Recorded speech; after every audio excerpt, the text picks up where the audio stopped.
ನಾನ್ perfect square ನಂಬರ್ನ ಕೊಟ್ಟಾಗ ಅದರ ಸ್ಕ್ವೇರ್ ರೂಟ್ನ ಟ್ರಿಕ್ ಯೂಸ್ ಮಾಡಿ ಯಾವ ರೀತಿ ಐಡೆಂಟಿಫೈ ಮಾಡೋದು ನೋಡೋಣ ಬನ್ನಿ. ರೂಟ್ ಆಫ್ 28 ಇದೆ. ರೂಟ್ ಆಫ್ 28ನ ಯಾವ ರೀತಿ ಬರೀಬೋದು? 25 + 3 ಅಂತ ಬರೀಬೋದು.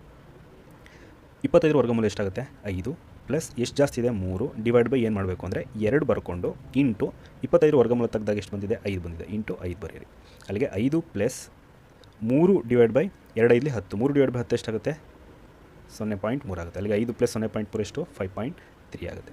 ಸೇಮ್ ಅದೇ ಥರ 68ನ ಯಾವ ರೀತಿ ಬರೀಬೋದು? 64 + 4 ಅಂತ ಬರೀಬೋದು. 64 ವರ್ಗಮೂಲ ಎಷ್ಟಾಗುತ್ತೆ? 8 ಆಗುತ್ತೆ. 8 ಪ್ಲಸ್ ಜಾಸ್ತಿ ಎಷ್ಟಾಗಿದೆ? 4 ಡಿವೈಡ್ ಬೈ ಏನು ಮಾಡಬೇಕು? 2 ಇಂಟು 64 ವರ್ಗಮೂಲ ತೆಗೆದಾಗ ಎಷ್ಟು ಬಂದಿದೆ? 8 ಬಂದಿದೆ. 8 ನಂಬರ್ ಇರಿ. 4 1 4 2 ಅಲ್ಲಿಗೆ 8 + 1/2 ಇಂಟು 2 ಎಷ್ಟಾಗುತ್ತೆ? 4 ಆಗುತ್ತೆ. 1/4 ಅಂದರೆ ಎಷ್ಟು?